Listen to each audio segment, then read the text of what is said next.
فیض الہی مرکز دلی میں ہونے والا جوڑ 8 ستمبر 2021 کو جوڑ شروع ہوگا۔ 7 ستمبر 2021 کو تمام اکابرین تشریف لائیں گے دلی میں۔ مولانا ابراہیم دیولہ صاحب، مولانا احمد لاٹ صاحب، بھائی فاروق اور مولانا زہیر الحسن صاحب اور دیگر اکابر تشریف لائیں گے۔ اللہ سے دعا ہے اللہ اس جوڑ کی ہر طرف سے حفاظت فرمائے اور اس جوڑ کو سارے عالم کے انسانوں کے لیے ہدایت کا ذریعہ بنائے۔ مولانا ابراہیم صاحب دیولہ دامت برکاتہم فرماتے تھے،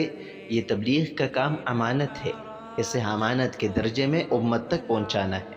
اور میری آپ کی سارے عالم کے انسانوں کی کامیابی اللہ نے اسی دین میں رکھی ہے۔ اگر ہم دین پر چلیں گے تو دنیا بھی بنے گی، آخرت بھی بنے گی، اور اگر دین سے ہٹ کر چلیں گے تو جو ظاہری نقشے ہمیں نظر آ رہے ہیں میرے بھائی دوستو، اس میں کامیابی نہیں ہے، یہ نظروں کا دھوکہ ہے، اور دھوکہ موت پر کھل جائے گا۔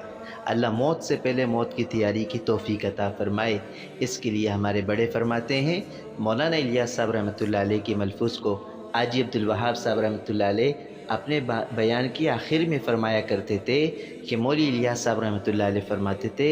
اس امت کی ایک فرد کی ذمہ داری سارے عالم پر ہے، اور سارے عالم کی ذمہ داری ہر امتی پر ہے۔ تو اللہ مجھے بھی اس کام کی طرف اور ساری امت کو اس کام کی طرف آنے کی توفیق عطا فرمائے، اور اللہ اس کام کو ہمیں زندگیوں میں مقصد بنانے کی توفیق عطا فرمائے، اور سارے عالم تک پھیلانے کی اللہ ہمیں اس کے لیے تیار فرما دے۔ تو اللہ رب العزت اس اجتماع کو جو دلی مرکز میں ہو رہا ہے، اور تمام ممالک میں جو اجتماعات ہو رہے ہیں، اور تمام مراکز میں جو جوڑ چل رہے ہیں، اللہ پاک سارے مجمع کی، اور اللہ پاک ہمارے اکابرین کی، اور اللہ پاک آنے والے مہمانوں کی سب کی حفاظت فرمائے، اور اللہ سب کے آنے اور قربانیوں کو خیر کا ذریعہ بنائے سارے عالم کے لیے۔